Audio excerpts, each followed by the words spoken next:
Record. All right, again, everyone, welcome to our Early Childhood Special Education Cohort meetings. The title for this session today is called Child Outcomes After the Entry Score, Supporting Children's Progress Toward Meeting Age Expectations. We are very excited to have you all here. So next we're going to show you what today's agenda looks like. If you could move the slide, Susie.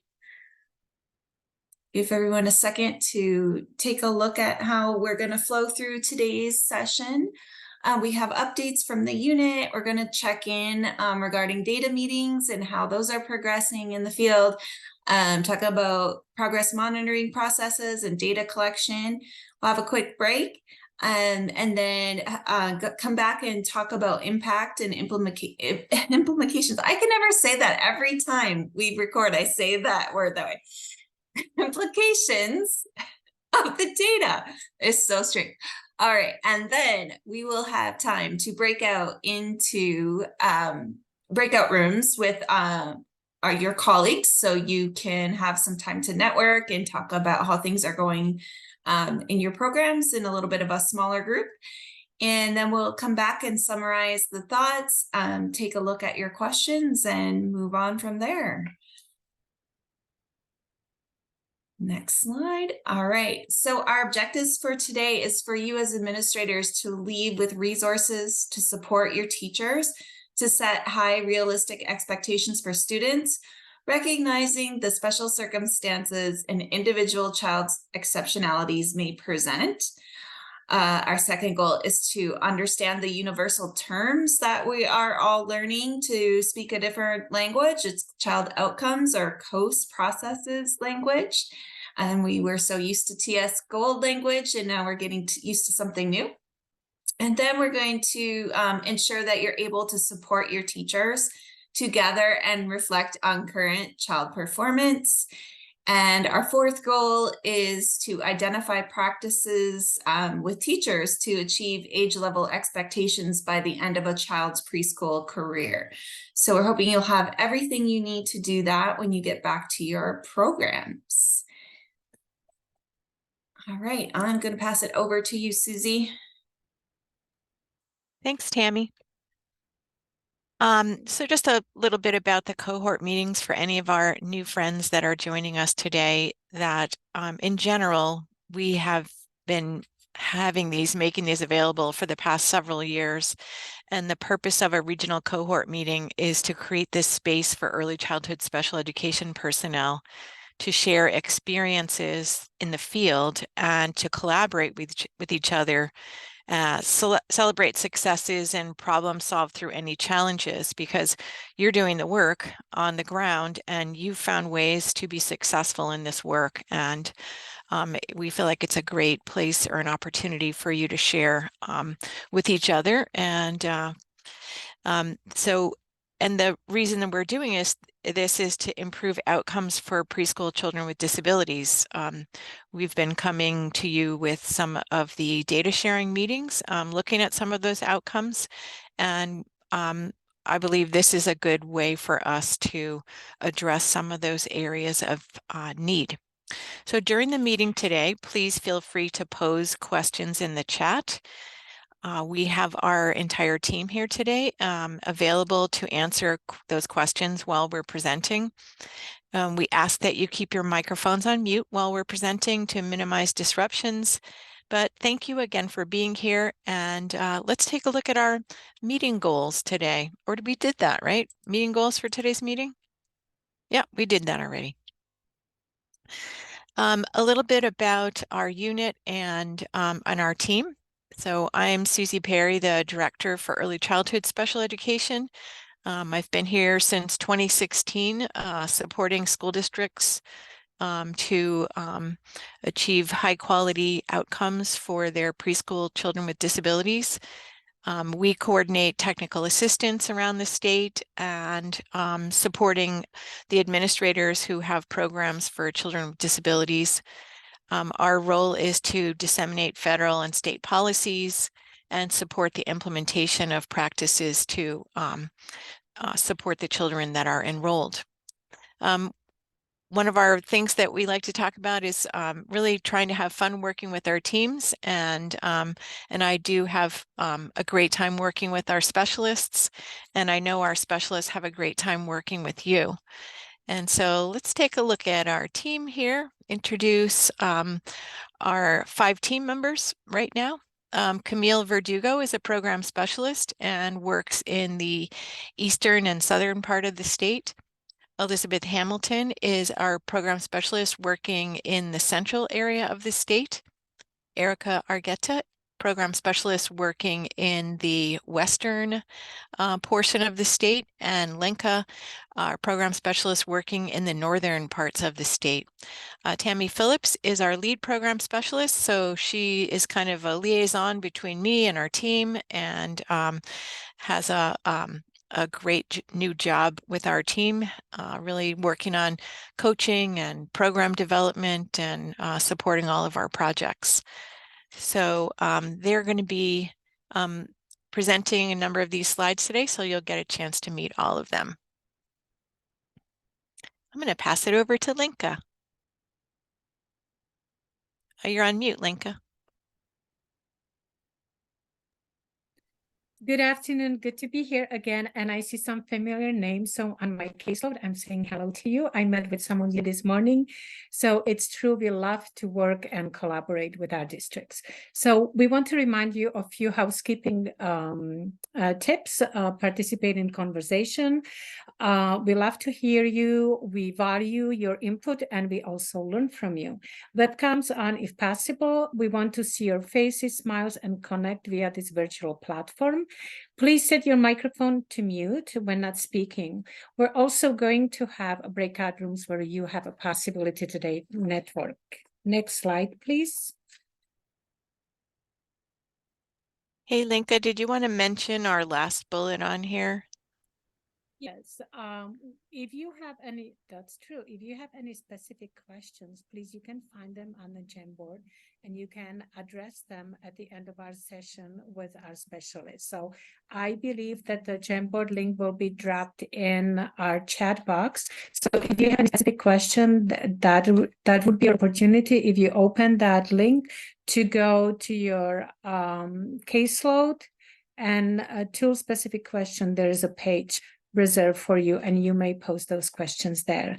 It's the Thank 5th you. page on the Jamboard. Thank you, Erica. She just dropped this link in chat. Next slide, please.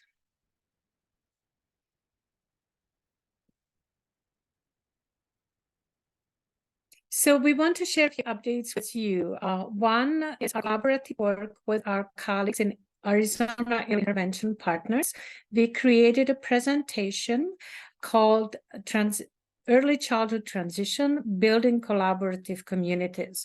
Please, if you have time, if you have permits, attend. We will network, we will have breakout rooms, service providing agencies to identify best practices, systems in your local areas. And we will be featuring program staff from DDD, ASDB, AZ, and school districts sharing basic facts. Questions to guide breakout rooms groups to ensure all necessary elements are in place. And you can see the links here. You can register for October 25th from 1 to 3, or for October 27, 8:30 to 10:30. Thank you. Next slide, please.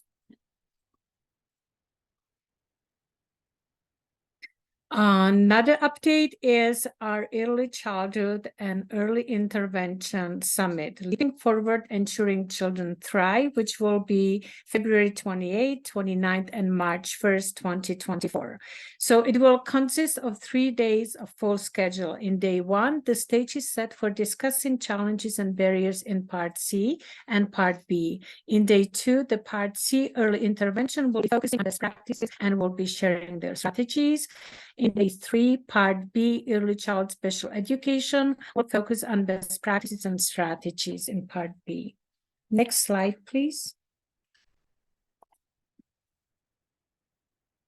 We have few goals for this presentation. So our goal number one is to leave with resources to support teachers to set high yet realistic expectations for students, recognizing the special circumstances and individual child exceptionalities may present.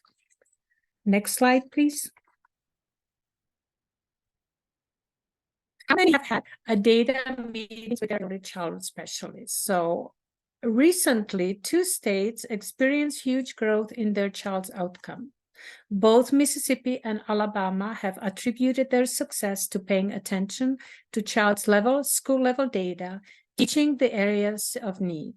To help you get started to do that, your early childhood program specialists have or will be coming to your district to share the results of the children who were in your program last year.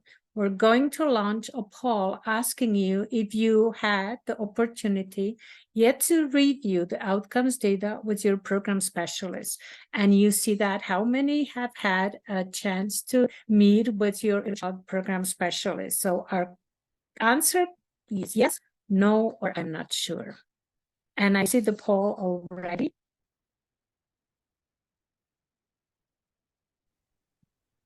And Tammy will let us know when we have the full numbers. And it's changing pretty fast.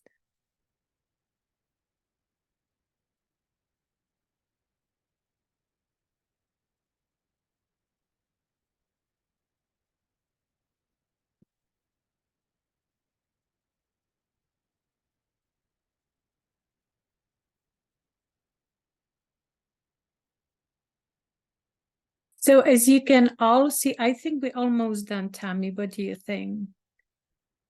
We're getting there. 31%. 26 out yes. of 38. 68% participated. But it looks 43. It looks And like, minus oh, us, we've yeah. got some more coming in. Let's give it a couple more seconds. Can we get to 75%? We're at 71.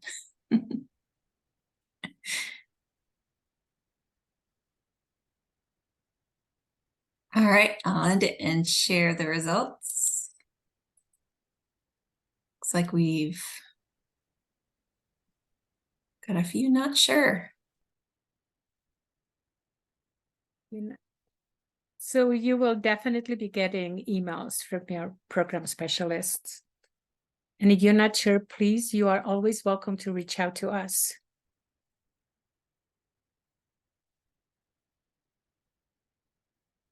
Thank you for participating. Next slide, please.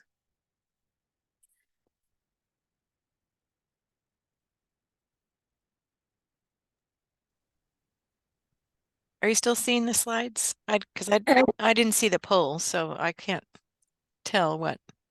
Somehow it didn't pop up for me, but that's fine. We'll share that with you. So on this slide, you all have been familiar with the changes to the child outcome summary. From July 1st, 2023, the child outcome summary process changed to allow a variety of assessment tools and a new way to report the results. There are other tools and processes now allowed, and some school districts are exploring those options. We want to underscore that while different processes and tools are being considered and tried, it is imperative that this be done in such a way as to yield accurate, reliable results. Next slide, please.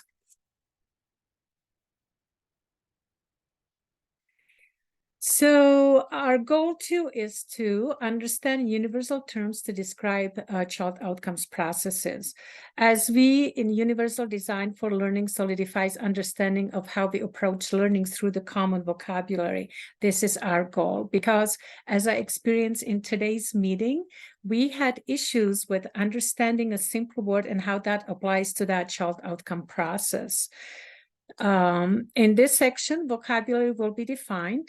One helpful resource is the Child Outcome Summary Process Quick Reference Guide. All of the resources we refer to today will be included on the Padlet that we will be sharing with you at the end of our presentation. And I will give the microphone to Camille. So good afternoon, and we're going to talk about the assessing children with disabilities. So as we mentioned, for the past 10 years plus or so, Arizona has been using the Teaching Strategies Goal tool. The TSG tool assessed objectives and dimensions and grouped the results into 3 outcome areas for children with disabilities. These assessment items were used to derive the entry and exit scores that are reported to the Office of Special Education Programs, our federal partners in this work. So now that additional tools are an option, schools that are not using TSG will need an assessment process and manually channel those results to each of the 3 outcome areas. The Early Childhood Technical Assistance Center has provided us with guidance to help frame a child outcome summary process or COAS system. Okay, next slide, please. So to have fidelity around the COAS process, ECTA offers 6 descriptors of a child's development to consider when determining COAS scores. These were embedded in TSG. So we need to shift our language to something not tool specific when engaging in the COAS process.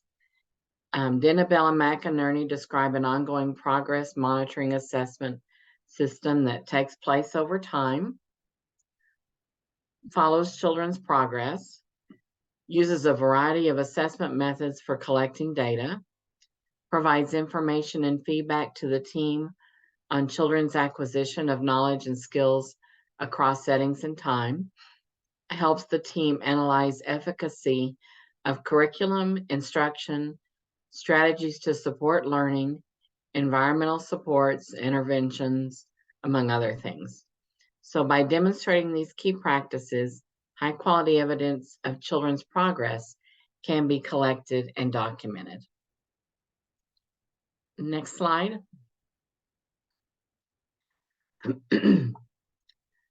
So to support schools in becoming familiar with child outcomes processes and options, the ECSE team created 3 separate web pages of resources, as well as Padlets, around child outcomes. One is the overview of the process, which describes the purpose, the data elements that must be submitted, and the timeframes. The second link is designed to support programs that want to transition to different tools. It lists potential alternative assessment tools and identifies the processes districts should take when adopting new methods. The third page is about the data submitted and descriptions of the summary data points that are developed based on entry and exit scores. We will be looking at the progress categories that represent children's results between entry and exit briefly today. But our largest area of focus today is on the activities that target the skills children need to develop. Next slide, please.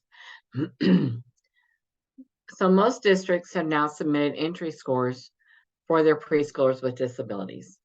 The next data point you will probably submit will be the end of the year score. What will that end of year score be? How will that compare to the entry score? Or how much progress will have been made? So let's take a look at how progress is defined through a short video.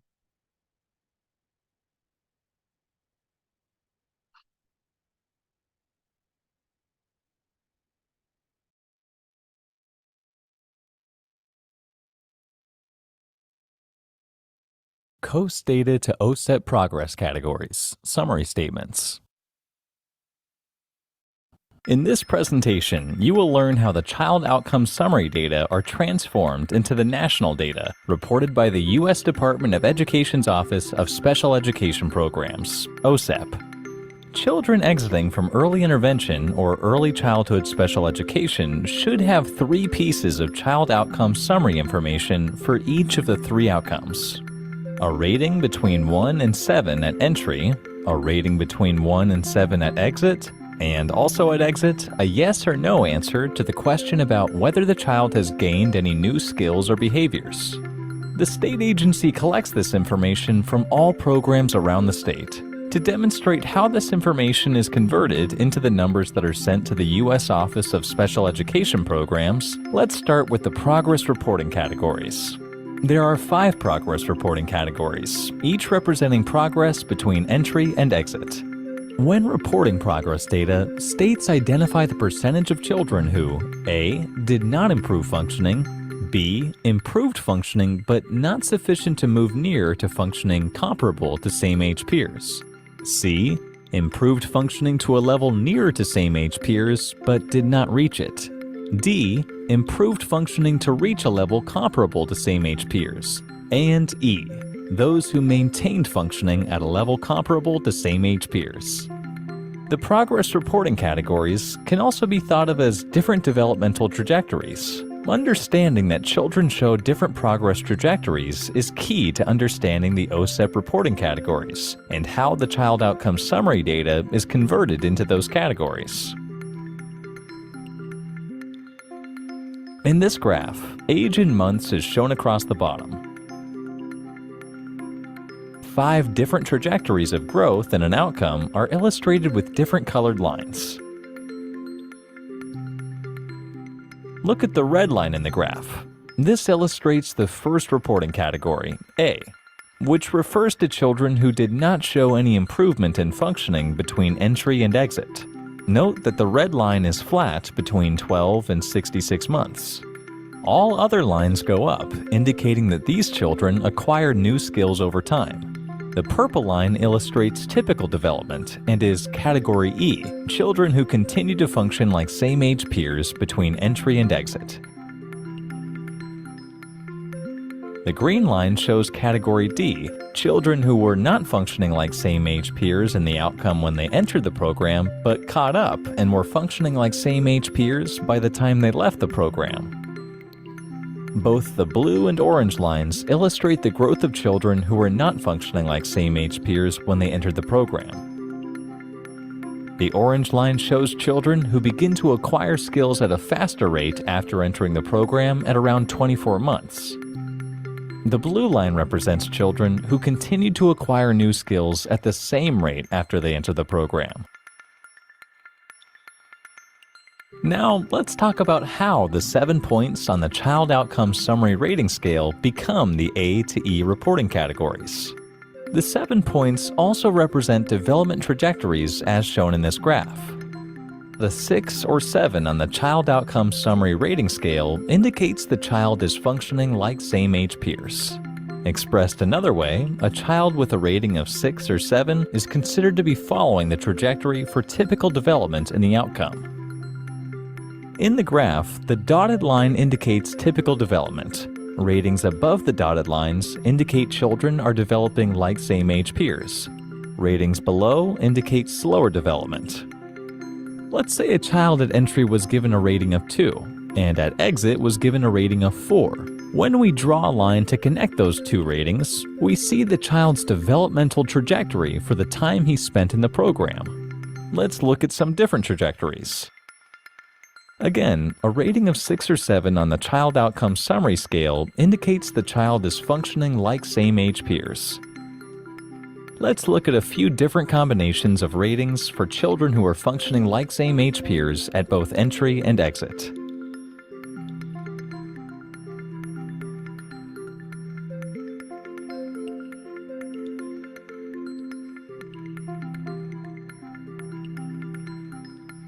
All these children are counted in Category E. This child entered the program not functioning like same-age peers, but caught up by the time she exited. This pattern is Category D. This is the pattern we looked at earlier.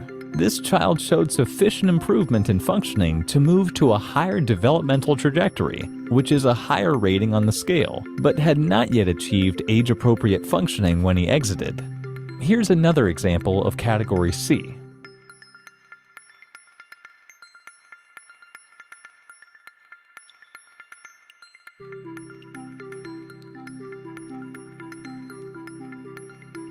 This child showed improved functioning but did not change developmental trajectories. Note the slope of the child's line. It is not flat, which means the child showed improved functioning. This growth pattern is an example of Category B. Here's another example of Category B. And another example of Category B. In each of these examples, the child showed growth but had not moved closer to functioning like same-age peers by the time of exit.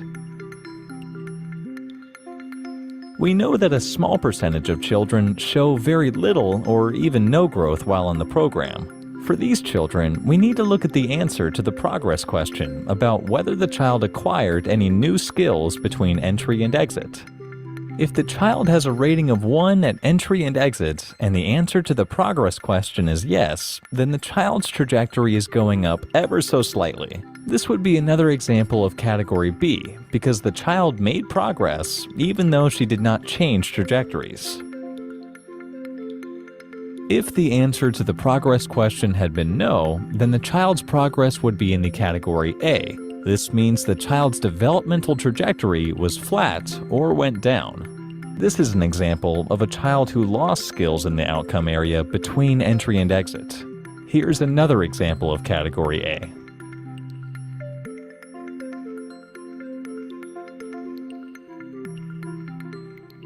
Sometimes providers mistakenly answer no to the progress questions for a child who has the same rating at entry and exit. The progress question refers to the acquisition of any new skills. Children who maintain a rating of 2 or higher over time are acquiring new skills to be able to keep the same rating because what is expected of older children developmentally is more than what is expected of younger children. To review, by comparing the entry and exit ratings, we can determine the kind of progress children make during their time in the program. The comparison of entry and exit ratings and the answers to the progress question provide the information for all children's child outcome summary data to be converted into one of the 5 reporting categories. There is one more thing to be aware of to understand how the national data on child outcomes are calculated. The national data are reported in 2 summary statements, which are derived from the numbers in each of the A to E reporting categories. The first summary statement is, of those children who entered or exited the program below age expectations in each outcome, the percent who substantially increased their rate of growth by the time they turned 3 years of age, or for preschool by the time they turned 6, or exited the program. The shorthand for this summary statement is, children who showed greater than expected growth. You can see from the formula that Summary Statement 1 is calculated by adding the children in categories C and D and dividing that number by the sum of the number of children in categories A, B, C, and D.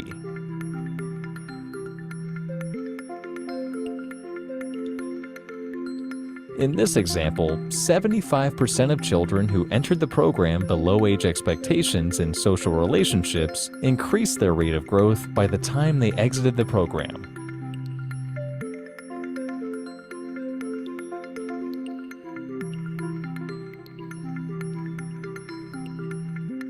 Summary Statement 2 is, the percent of children who were functioning within age expectations in each outcome by the time they turned 3, or 6 for preschoolers, years of age, or exited the program. Summary Statement 2 is calculated by adding the number of children in categories D and E and dividing that number by the total number of children across all categories.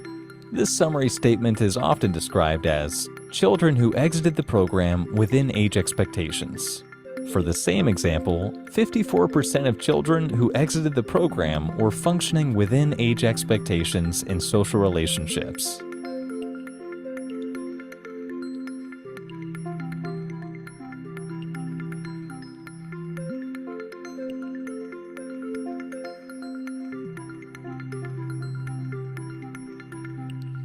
Now, when you see the National Child Outcomes data in a table like this, you will know how the Child Outcomes Summary 7-point scale ratings become those data reported about early intervention and early childhood special education.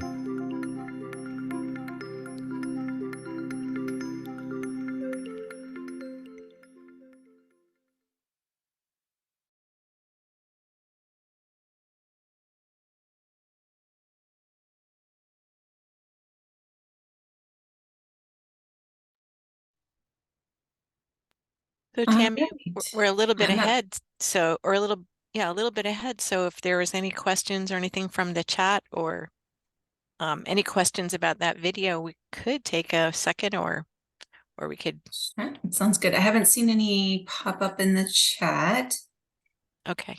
but I'm not sure we let everybody know if they could put those in.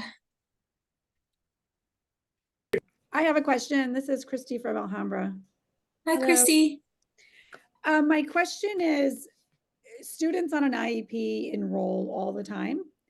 So what would be the best way to continuously submit that information to in Synergy? So when the child enrolls, you are collecting a lot of data from parents, from the initial evaluation. You have the tools that you use, which all can be utilized to take a look at where the child is developmentally across all areas, not just the areas that they are receiving a little bit of help or services with. So as children come in, you using like all of the data that you're collecting to get their entry score in, can easily, as right away if you'd like to, but you do have up to 45 calendar days to report that into Synergy. And I think that's part of what we're going to be talking about today, developing some processes and talking with other programs about how that rolling enrollment of kids and how they manage the kids that are coming in and collect that and report that data. And sometimes it's tool dependent, really depends on what, if you're using teaching strategies, you may have a different process than if you were using some other kind of tool. Thank you. Anything else before we go on? We can take a few minutes before and after our break too, if you want to think about some questions. So pictured here, just a recap. Each child enrolled in an early childhood special education program will receive an entry score on the 1 to 7 scale, and then again an exit score on the 1 to 7 scale. And the progress that is made between those 2 points is what is reported to the federal government. I did have a question this morning about the end of the year score. We want to be sure that we're not confusing that with the exit score. The exit score is when a child exits special education altogether, when they meet all of their goals, or when they exit early childhood special education and go on to kindergarten. That's what we're referring to when we're talking about these progress categories. It's that entry to the exit.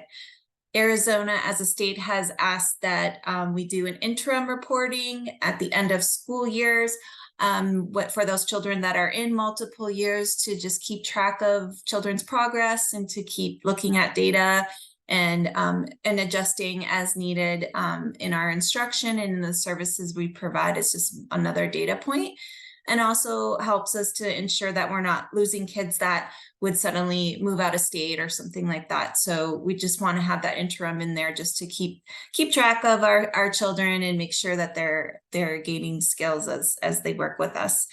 So the PARA scores can be categorized then to represent how much progress the child made in the early childhood special education program. So as we saw in the video, all the data on all children in the state who exited the program can be grouped into the 1 to 5 progress categories, A through E. So we're gonna do a little engagement activity now. So if you look up at the toolbar on my screen is at the top for Zoom. It says view options. It's like a little black bar with white lettering in there. If you click on the little arrow that points down, there is an annotation or annotations button that you can utilize.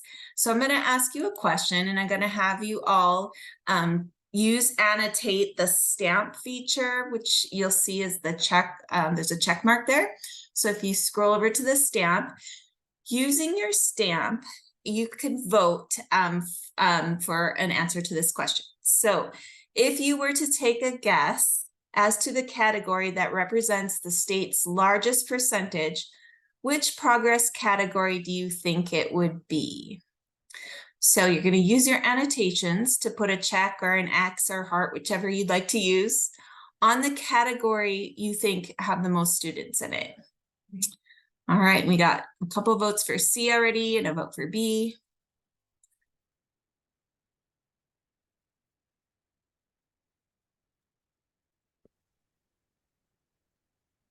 Everybody's gotten so good at using those annotation tools, right?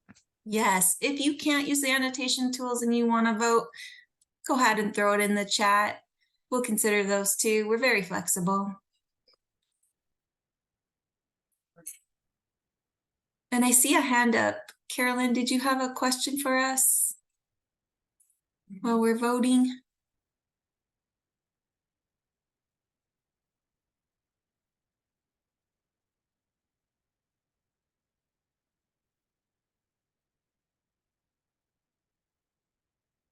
All If she's right. answering, she's on mute. It looks like she's on her phone. Maybe the hand was an accident. So sorry, it was an accident. I'm multitasking. I'm sorry. It's okay. It's all good. All right. Okay. I think our voting has come to an end. Let's move on to the next slide and see what our data tells us. All right, well, clear all these out.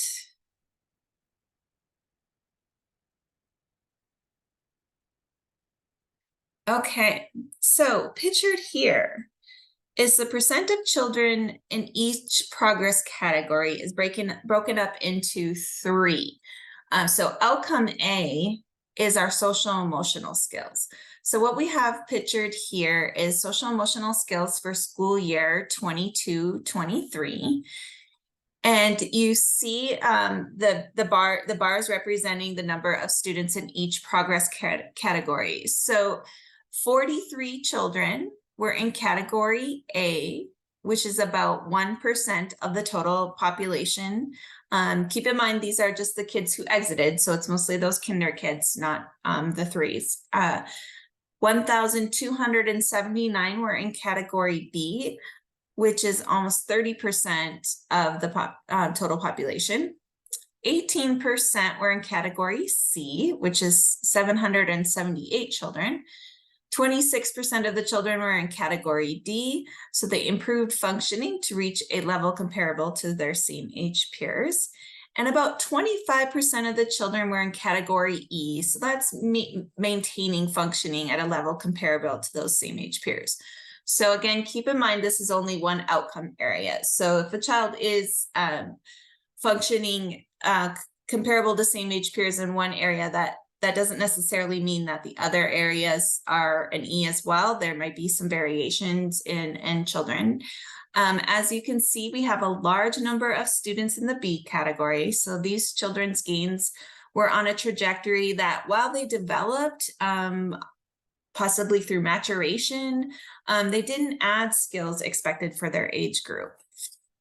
And another category, a large group in category E, these were the children who entered at age expectations in social emotional and maintained that level of performance.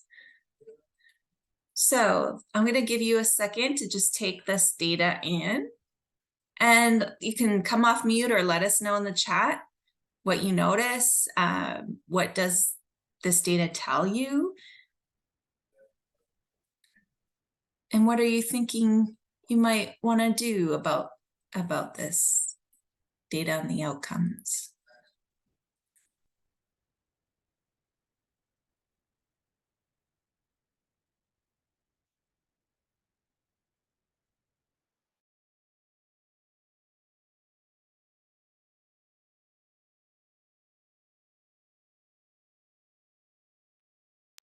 I wonder if some people's web connection is just now like registering the checks and the stars.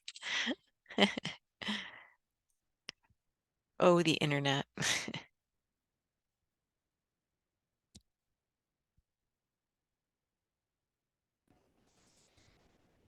Anybody have comments on what you're seeing here? I know that when we were going to take a guess, we all kind of, it seemed like most of the guesses were clustered around category C.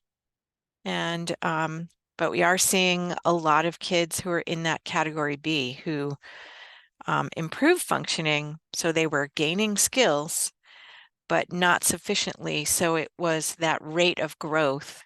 They weren't adding skills faster than what you would expect for normal development. So in order to be in category C or category D, it's like they had to acquire skills at a much faster rate, more skills over time than you would expect in normal development, which is challenging. And it's a testimony to the work that our teachers are doing, you know, that we have kids in category D who made a lot of progress in spite of the disabling conditions or the challenges that they're experiencing.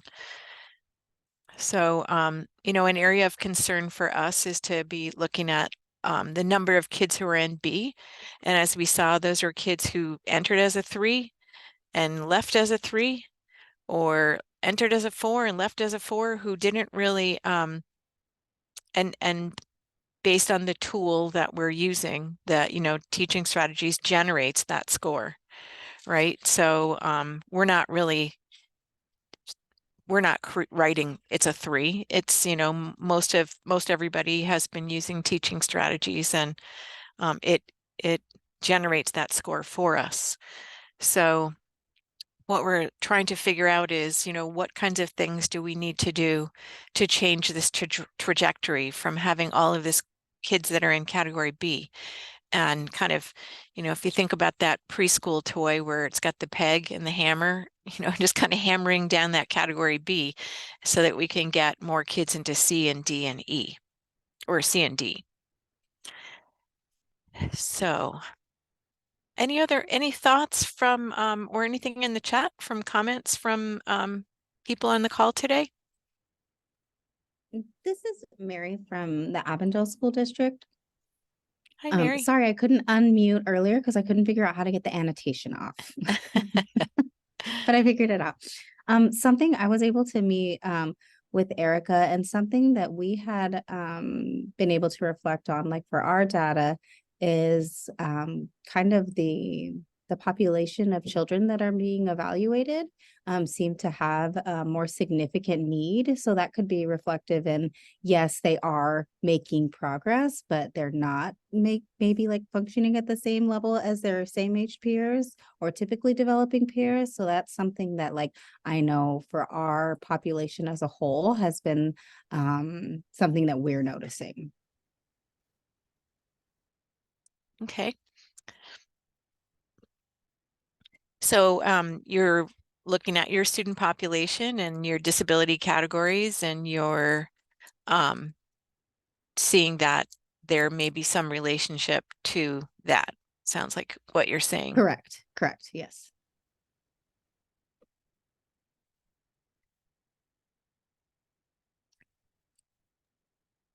Yeah, that's what's great about the data tracker that Susie's worked so hard to create on, is that it allows us now to look over the past 3 years and really continue to look at the eligibility determinations of children, and that compared to pre-K all the way to 8th grade. So we can have those conversations in our groups and think about those and what we can do to support our communities and families and children all across the board. So great analysis you guys did. That's awesome. Taking a look at that. Anyone else want to share? You know, it's a lot to process when we're changing language, changing the way that we think and talk about all of this. It's been going on in the background for you guys for a long time. It's not new, it seems new, but we were pulling that data from my teaching strategies gold, as Camille showed us early on, with the 3 squares that showed the objectives and dimensions that go into each outcome area. But now we're paying a little bit closer attention to it and finding some new ways of analyzing and talking about the data. So it's really exciting. So Susie, if we don't have any more questions now, we could take a break and come back to questions. Give everyone a Sure. moment to kind of think about things. Sure. I think Awesome. that's what's up next. Yay. So we are going to set the timer for 10 minutes. And so that means come back at about 1:46, 1:56, something like that. And so we'll see you in a few moments.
Such peaceful music, and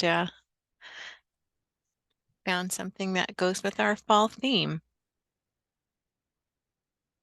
All right, thank you, Susie, for that. Let's see what's next. All Yep, right. there we go. Okay. Can I let's see, do we have all of our friends back before we move on? Can you guys give me a thumbs up or turn on your cameras? See if everyone's ready to go. Yay, see lots of thumbs up. Thank you. Tammy, Yeah, your screen is black. I'm just letting you know. I know. I'm having crazy video issues today. I have two cameras now. I have my laptop camera and I have a portable camera. Both of them are plugged in and they don't want to show. So yeah, I'm just glad you guys can hear me.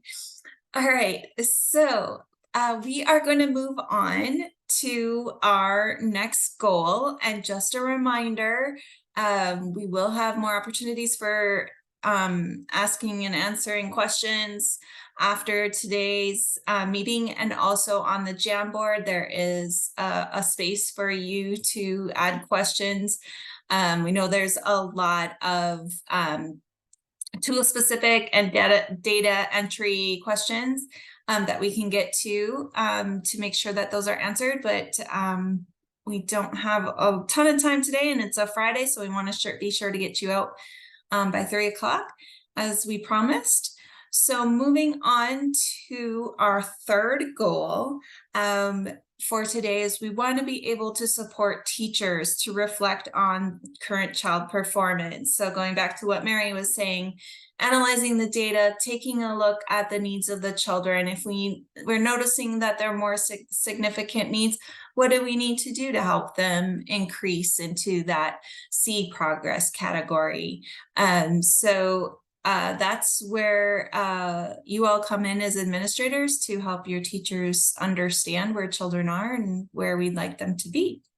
All right, so let's move on. We're going to give a little bit of an example. So this example is wonderful because it's a typical example. As you all know, it doesn't always work this way. Kids come in various different times, but if we're just thinking about a child who comes in the fall as a 3-year-old, we're going to reflect on what happens at that end of the year score and what we're hoping for when a child exits after that second year. So as children age, more skills are expected. So how children progress between entry into the program and exit from it is dependent to a large extent on how we structure the program to meet the child's needs. So there are many ways we structure programs. We know that children mature over time. And we also know that environmental factors like room arrangement, equipment, materials, and just opportunities overall can contribute greatly to a child's development. Two other areas that have been cited by research to be very effective in aiding children's development is peer support. So kids without disabilities engaging purposely with their peers with disabilities to increase opportunities to respond and interact with each other.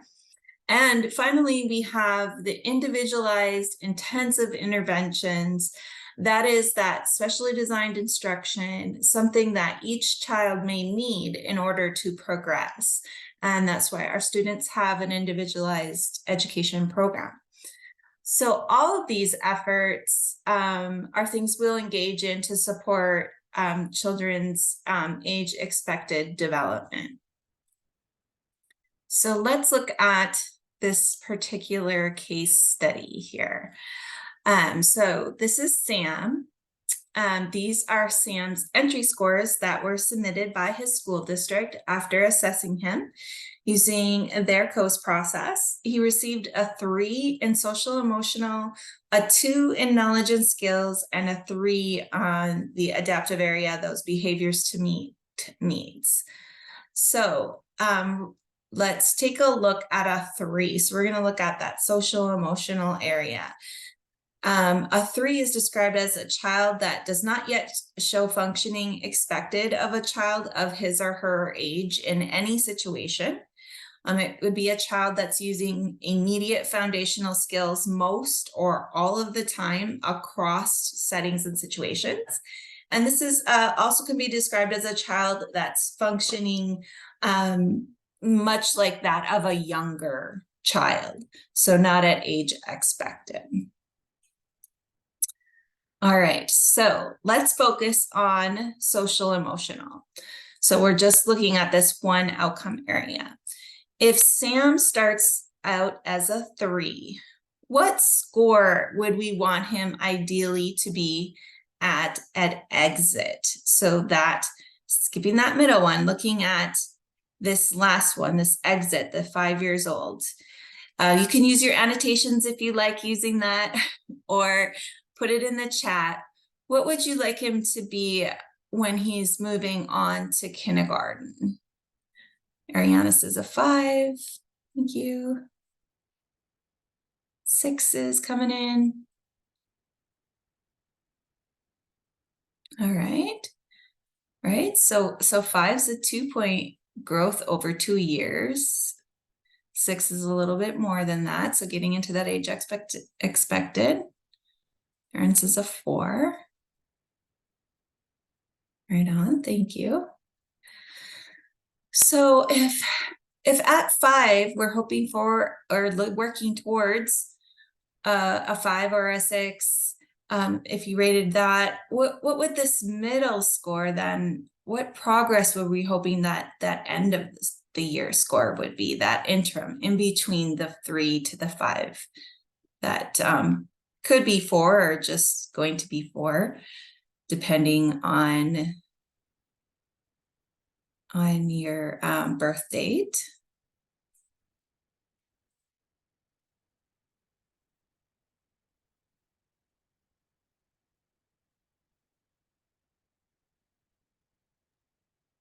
You know, Tammy, as I'm thinking about it, he's going to mature, right? So he's going to be sort of gaining some skills just by virtue of getting older and kind of, you know, maintaining that same sort of growth trajectory that he had been on. So it's possible that he could be that middle one, the 4-year-old one, could be a 3, which would mean that he's still performing at a certain level, like, you know, the degree to which he's performing those 4-year-old skills might not be age expected. So he might not be a 6, or he could be a 6, and then he could be at the end, he could be a 4. So, you know, it's kind of what we're trying to kind of put on here is this idea that as the skills that we're expecting them to demonstrate keep growing, right, then the degree to which they're demonstrating those could be variable. So anyway, that's, but I think we're going to have a practice example here.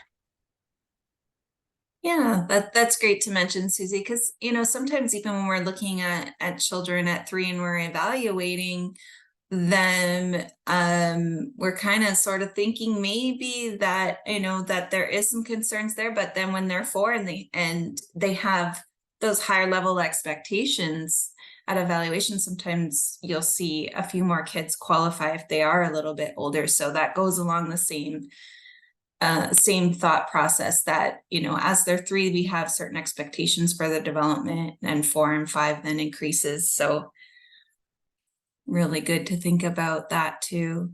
All right, so I'm going to hand it over to Erica, and I'm sure she's going to have a camera. I won't, but see if I can fix that while she's talking. Hi, everyone. So we're going to look at a little example. We've been talking about, you know, progression and what that looks like and these different trajectories for children. So here's an example of Sam. Sam is 3 years old.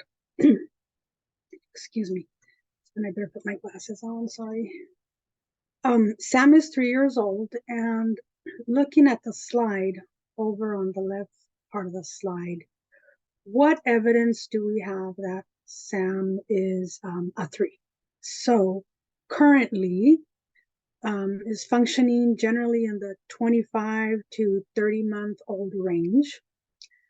Sam is having difficulty sharing with peers. Sam may engage in pretend parallel play. He can talk about how other children are feeling and is apt to snatch, push, kick, rather than give and take in a polite fashion. So then we would think about what environmental supports do we have, planned instruction and peer mediation might support the development for Sam. So on the right side of the screen, we're looking at those milestones for 37 to 48-month-old skills and what we would expect for a typical developing child. And to use the COS language, that would be a score of 6 or 7. So 3 examples of that would be knowing how to interact with friends in a cooperative manner, identifying feelings, their likes, their dislikes, but may not be able to explain why. And, again, we're talking about 3, 4 years old here, 37 to 48 months. And lastly, knowing how to interact with friends in a cooperative manner. So something for you to think about as an administrator for your school district, what actions will you need to take to support your staff? So your teaching staff, your preschool staff, to understand and implement a system of progress monitoring. So we're not talking about a specific tool like the one everybody was using for 13 years. Now it's more of a system. So what would you do? What would be what are you taking away from today? What are your action steps? So we want one that is informed by the data to achieve the age expected development for the child. And what's going to happen next is we're going to move into breakout rooms, and that's going to give us an opportunity to do some networking.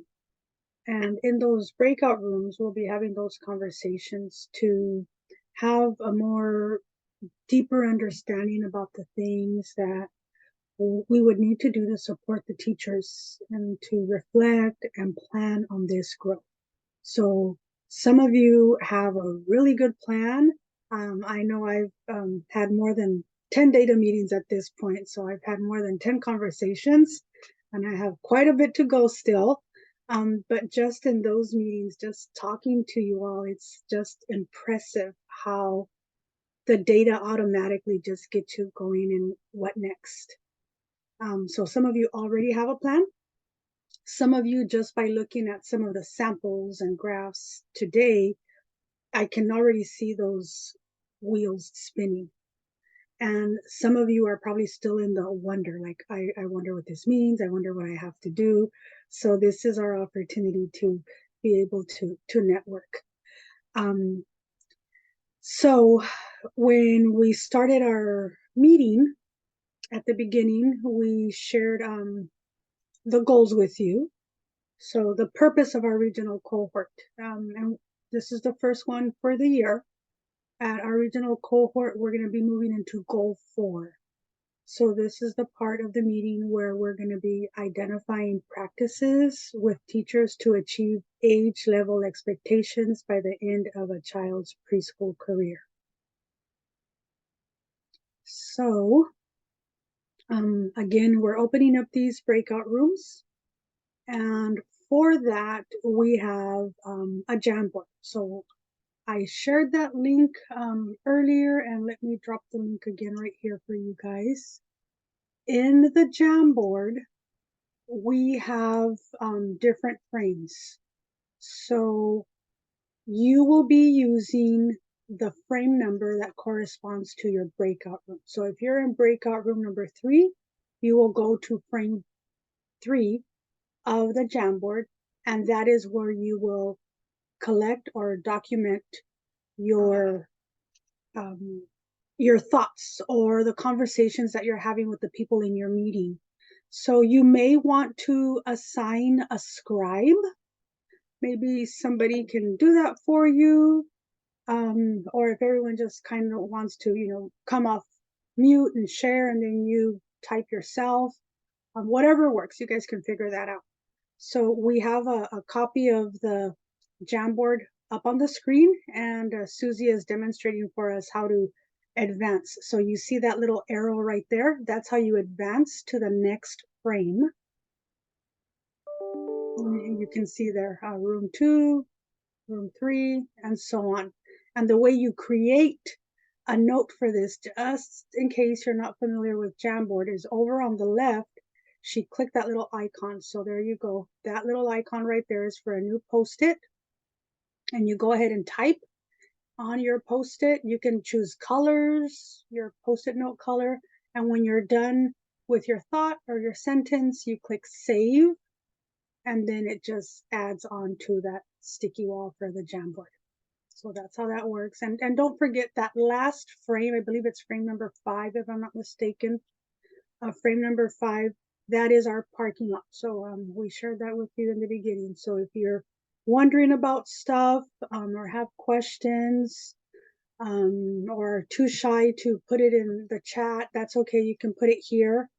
And if you let us know who your specialist is, then we'll pay close attention. We'll know that that's addressed to us, and that's a way for us to know who we need to follow up with. Okay, any questions? All right, let's see, Tammy, where are we? All right, are we ready to go into our breakout rooms? So should we talk for a second a little bit about the question is at the top. Sure. And what we're looking for is a discussion and some thoughts and ideas around how will you incorporate helping teachers to really to recognize what those entry scores are for kids, what those age anchoring elements would be for that child, and then where we would want them to go by the end of the year or by the end of the program to start to get a sense of the scope of the teaching that needs to happen, the instructional activities, the environmental development, the environmental elements that you would want to put in. So we're asking you to kind of talk about any systems that you already have in place for that and share that with your colleagues in your room. To be able to maybe mention a few of those and post those up, things that are working for you, things that are successful for you, to help teachers, to help kids to meet those developmental expectations.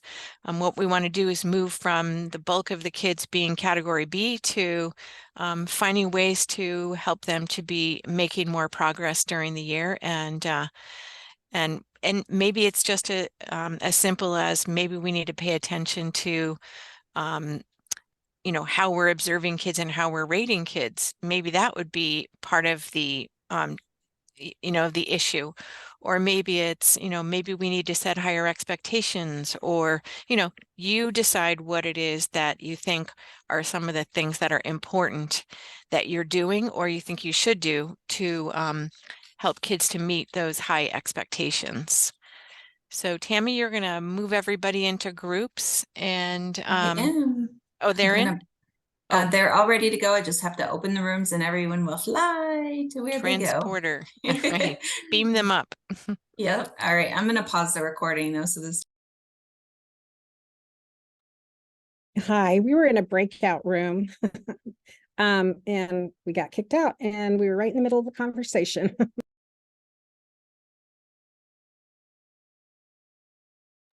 Yeah, it was probably too short for all the great conversations that you're having. And but we can continue them all together. We have some extra time, I think, right, Tammy?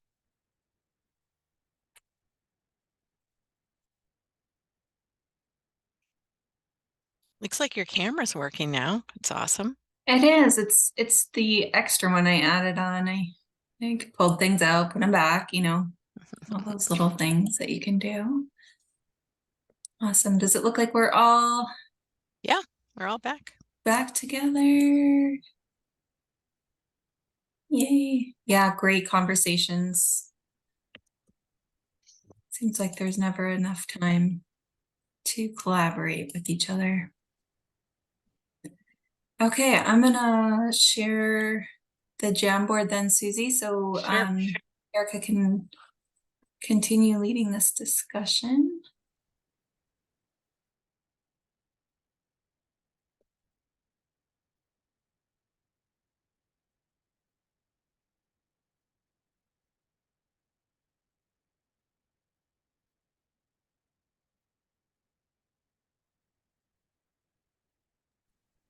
All right, I think we got it up.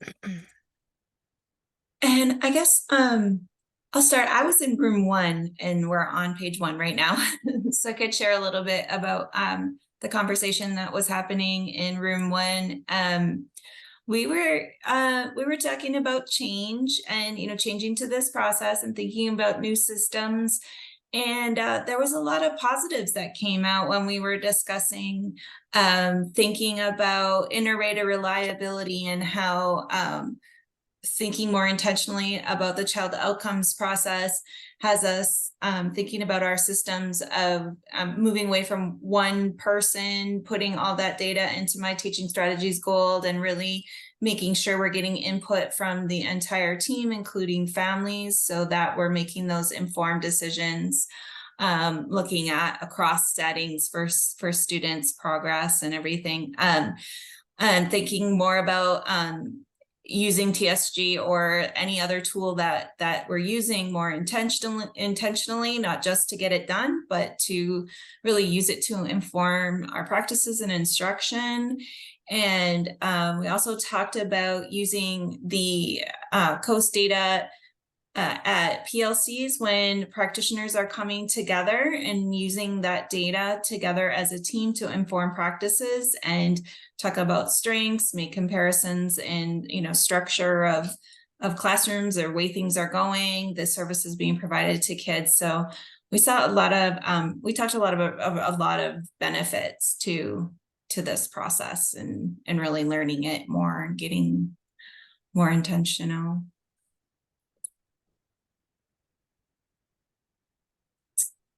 All right, I'll make this one on room 2 a little bit bigger.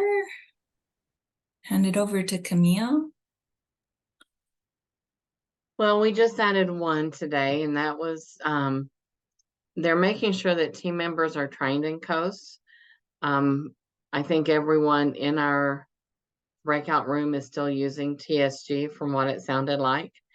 But this one district, they're using collaborative inquiry teams, delving into areas of interest, followed by the data, and then that guides their professional development. So what is needing, what are those inquiry teams finding, and moving forward with professional development so that the teachers and staff have what they need to help children improve outcomes.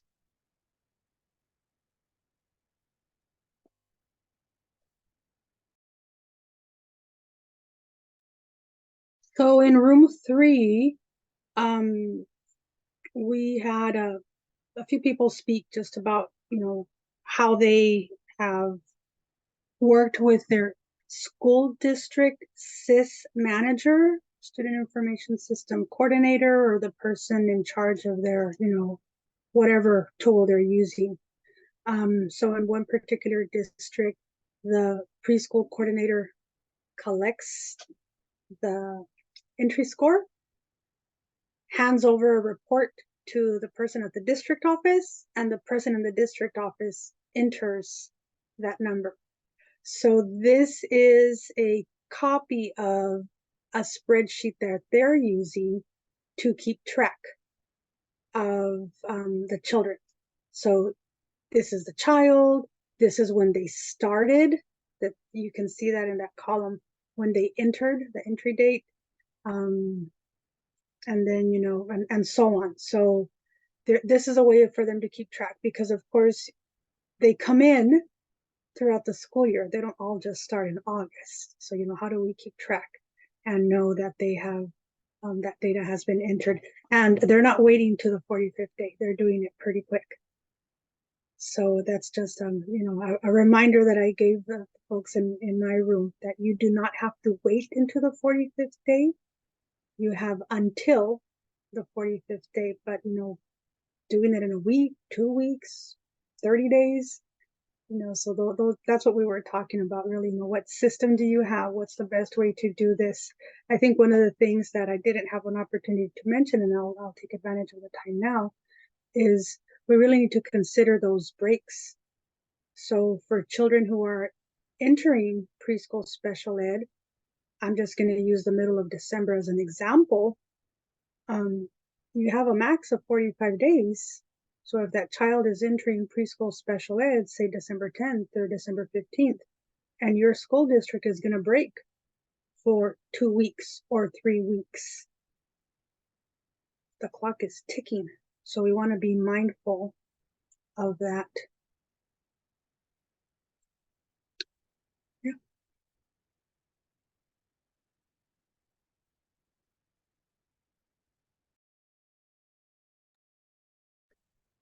Our team was not really typing too much. However, we had a very robust discussion about technicalities, data system, and school improvement system.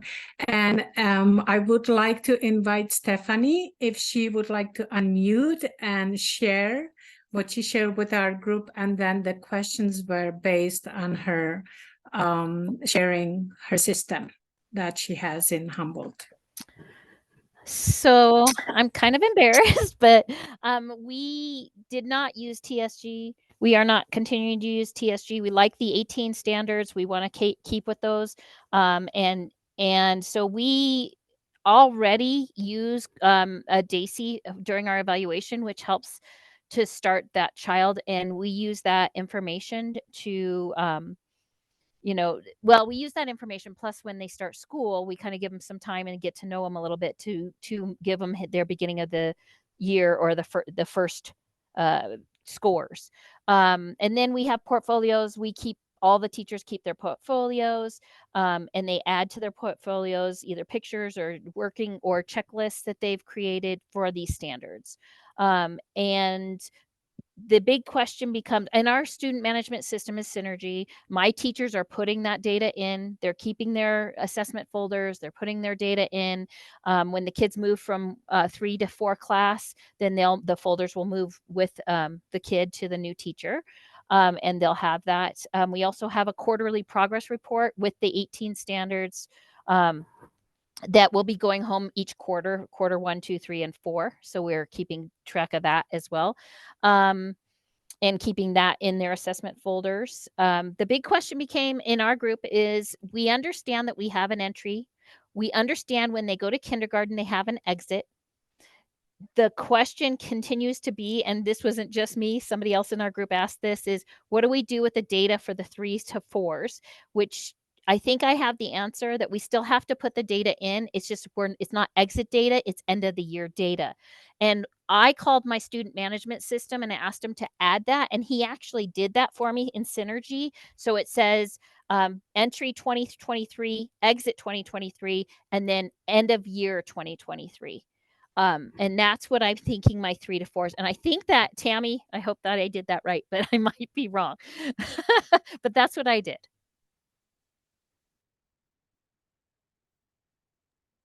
Right, so I pulled this up just to show Thank you so everybody. much. Can you see that length of the breadth of the 3 child outcomes? So I pulled this up so everyone is clear of what Stephanie is talking about. Under each of the 3 outcome areas, there's 6 rectangles here.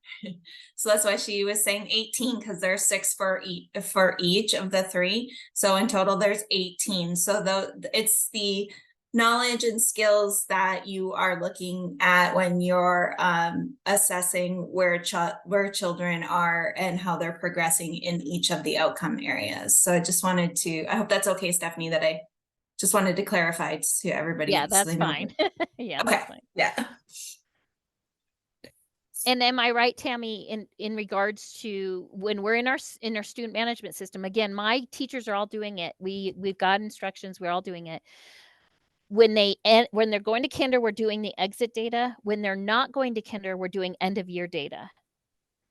Yeah, and the only difference would be, like we were talking about this morning, is if a child were to reach their goals earlier than kindergarten and were exited from special education altogether, so they no longer have an IEP because they are typically developing, then that would be their exit point. So that could be after that first year. They may not return because they've met all their goals, so they're not coming back to special ed. Yeah, correct. So, But I'm telling yeah, you, my concern is the SIS systems aren't showing, because when I talked to my guy this afternoon, he definitely said that they were told to do an entry 2023, exit 2023. So like I said, I had him add, he was willing to add end of year 2023 for my 3-4s. I thought that was awesome. And that might need to come from you guys. Okay, thanks. Yeah, we'll let Chris know. Great. So when And you we- take the, sorry, Linka, can I just add something? When you take the COAST training through ECTA or through our APLD, that it goes over these 6, the breadth of the child outcomes. And it's one way to keep some consistency across what we're all measuring, so that we're measuring the same thing on all of the children.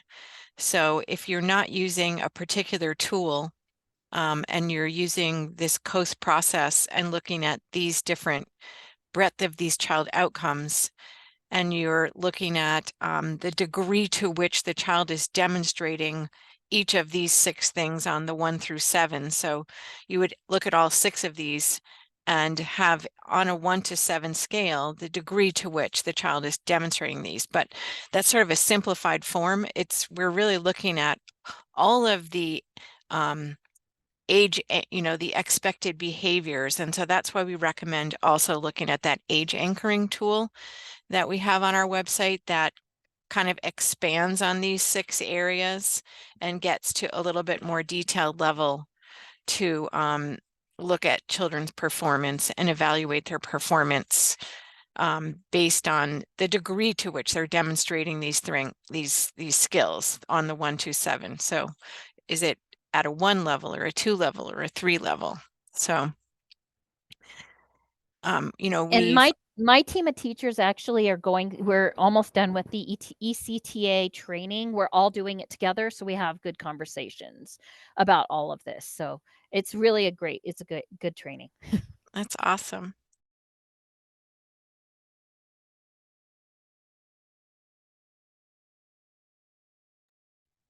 All right, Susie, I'm going to pass it back to you to share our PowerPoint.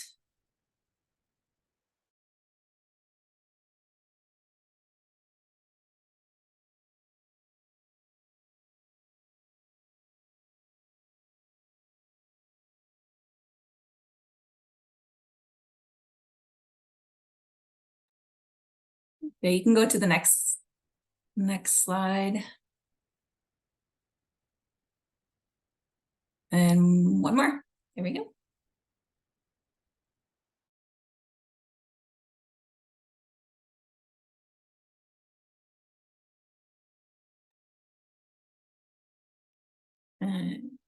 Susie, are you talking? We can't hear you. Sorry. Okay. Yeah, I've been That's okay. talking up a storm here.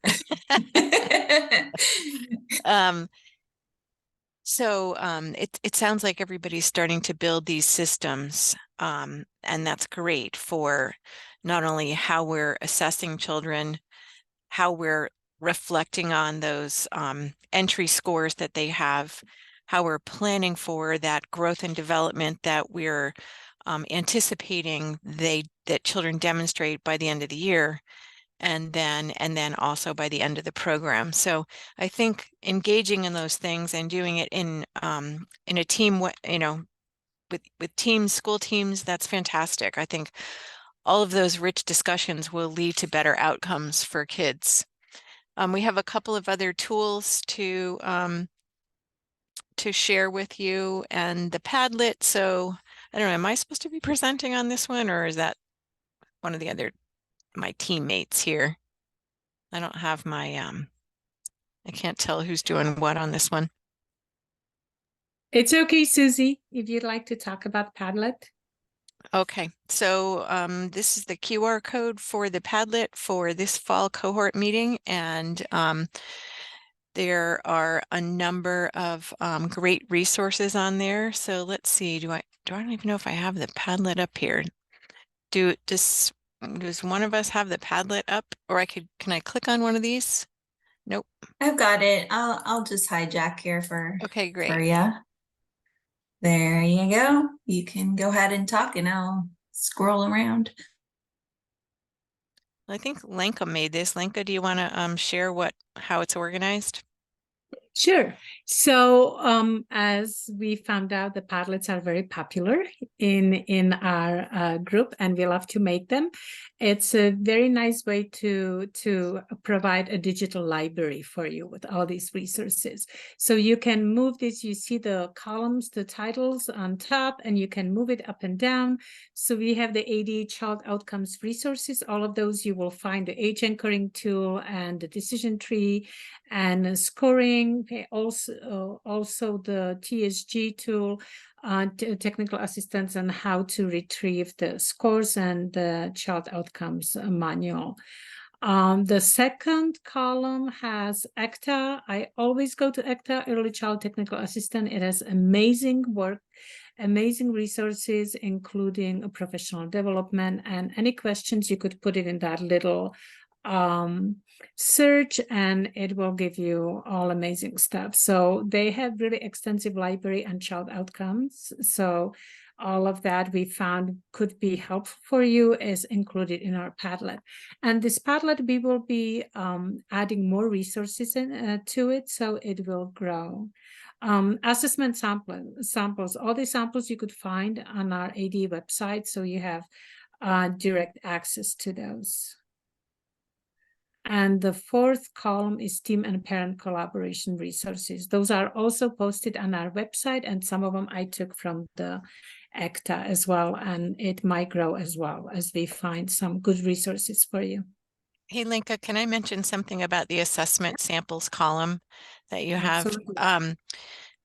No, the ones that we put on our website and the ones that Lenka has here are the ones that have been organized so that there's a crosswalk to take the results of these assessment results and funnel them into one of the 3 outcome areas. So, when you do an assessment, you could be measuring lots of different domains, but which domain goes into which outcome area is crosswalked by ECTA. So if you are thinking about using a different assessment tool, yeah, there you can see that how Bergantz takes those assessment items and organizes them into the different outcome areas so that you could come up with an outcome score, an entry score, or an exit score for that child. Susie, and there was a private message I received. This person is saying that the list says DP4, but the school psych is using DP3. Is DP3 okay? I think you just need to check to see the reason that we have these on there, and they came from ECTA because they were specifically crosswalked into those 3 outcome areas. So I don't know if the items are the same and that those would also be crosswalked into the 3 outcome areas. That's the reason we had these on here. I mean, I would imagine that they would be still the same, but we can check on that. What DP3, what's the full name of that one?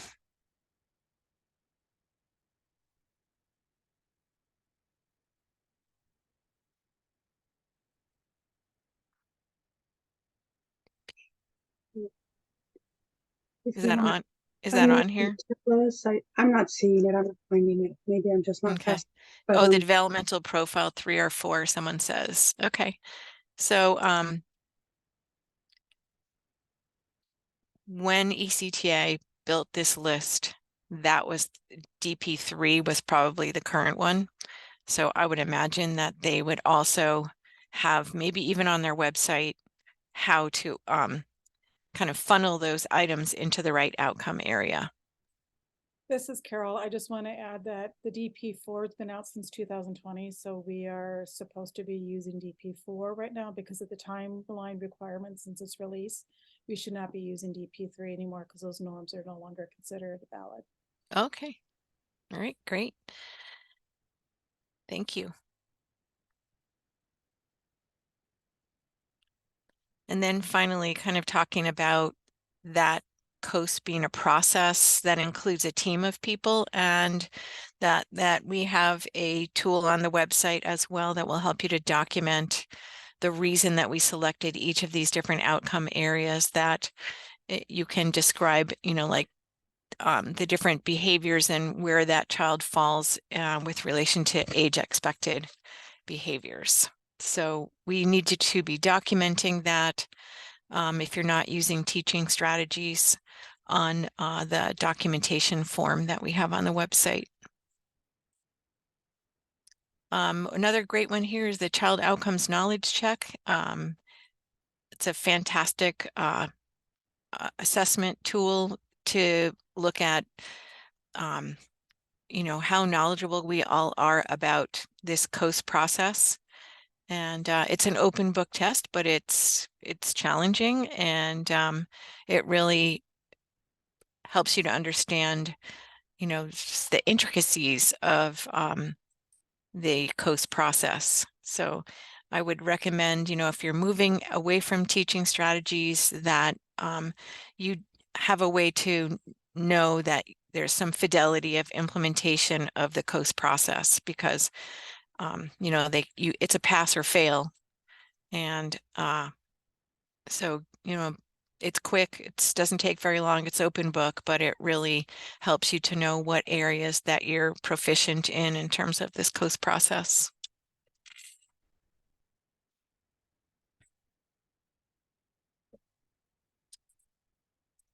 Okay, so do we have the last slide up there? I think we have one more.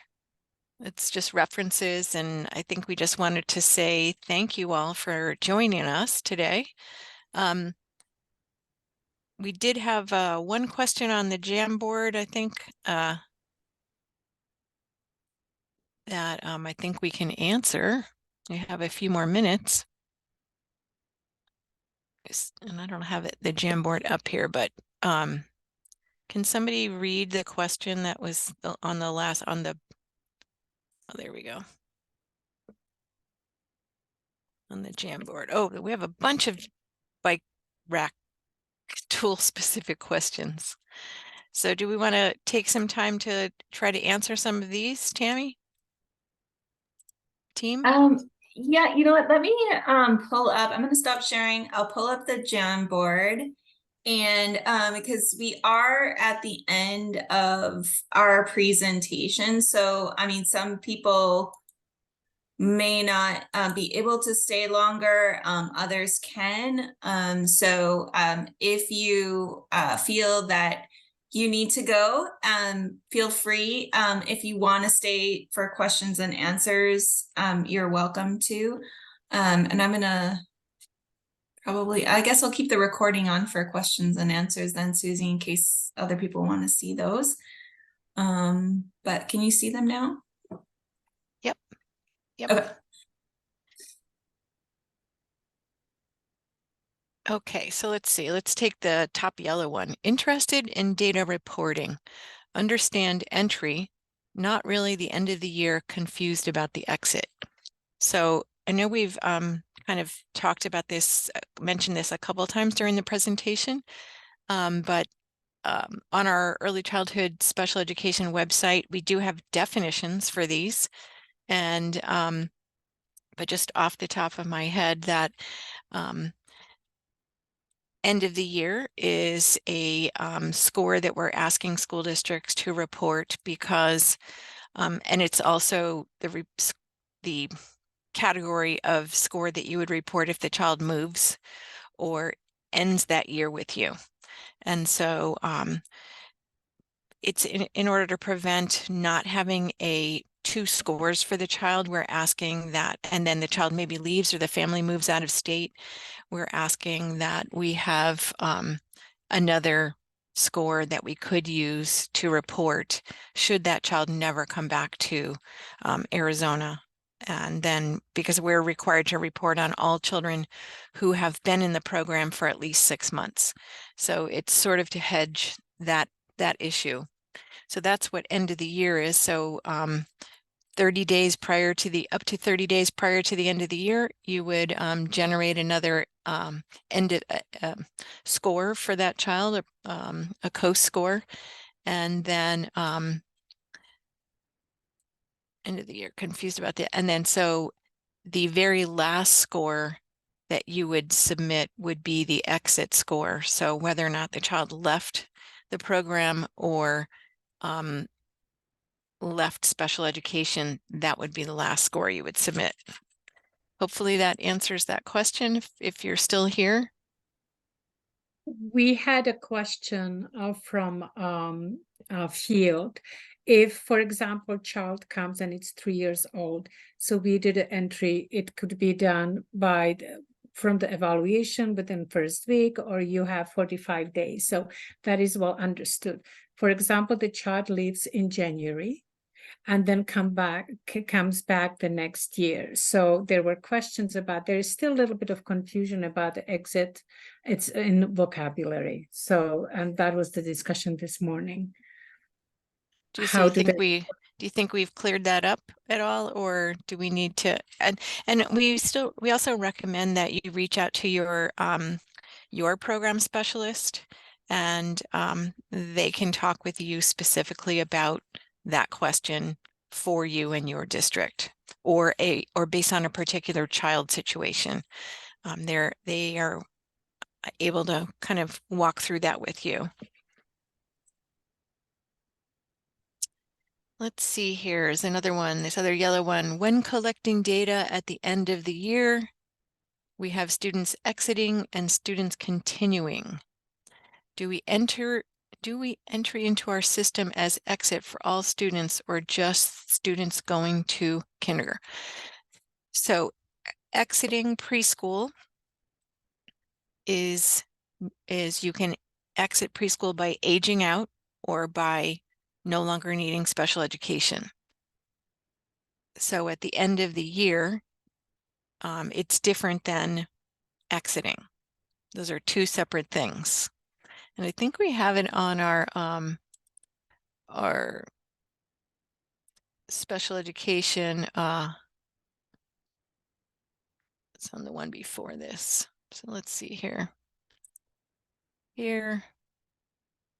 And we go down here. Sorry for the scrolling, but it's in this COAST summary process overview where we talk about exit, entry, exit, and end of year definitions, and then data submission timeframes.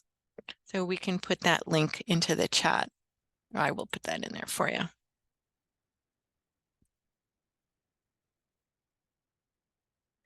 All right, somebody want to take another one of these questions? Susie, that pink one is really similar. It's just asking about that provision for the LRE.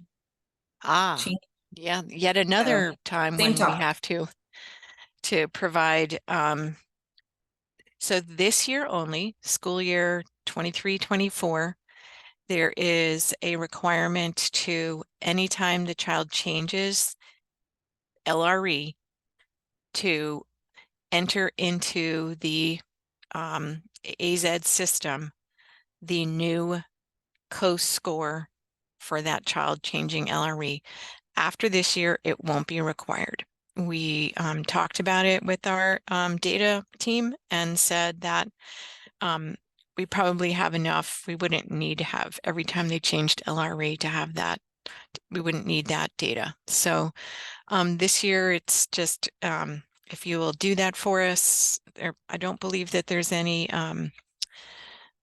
errors that are happening because of that, but like you won't won't be losing funding if you don't have that, I don't believe, but it won't be a requirement the following year.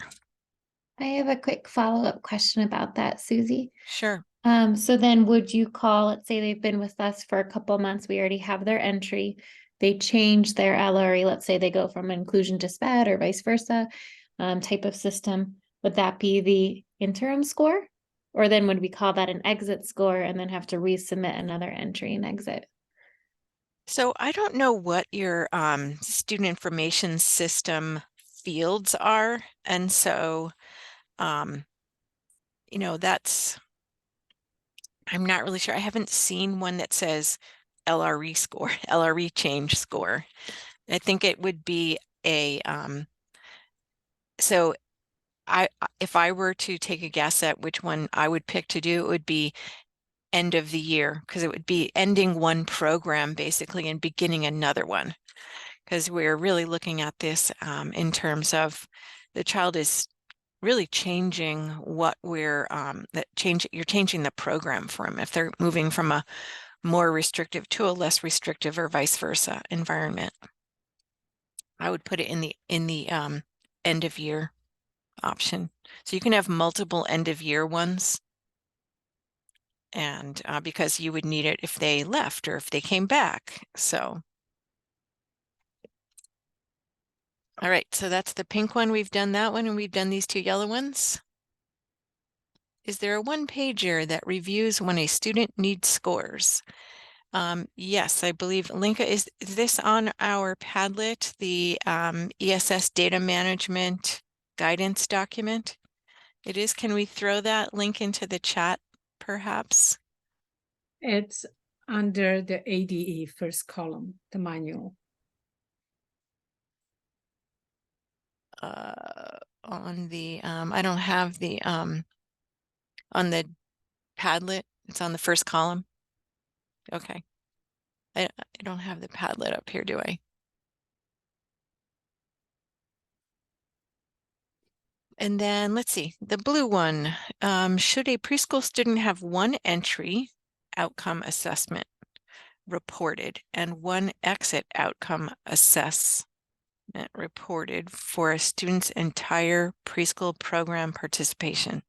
One entry outcome, one entry, and one exit. No, well, depending on how long the child is in the program, it's possible that there's one entry and one exit. So let's say the child is 4 years old. They enter in September. By the time they leave in May, they would be no longer able to stay in preschool. You would have an entry and an exit. And if they never changed LREs in the middle, then you would just have one entry and one exit score.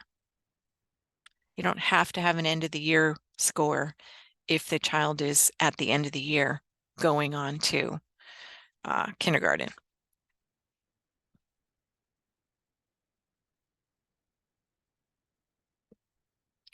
It's nice that all of these are just about scoring and entries and exits. Yeah, they're really similar. Awesome. So it's 3:01. So I'm going to stop the recording, Susie. We can say goodbye to everybody and we can stay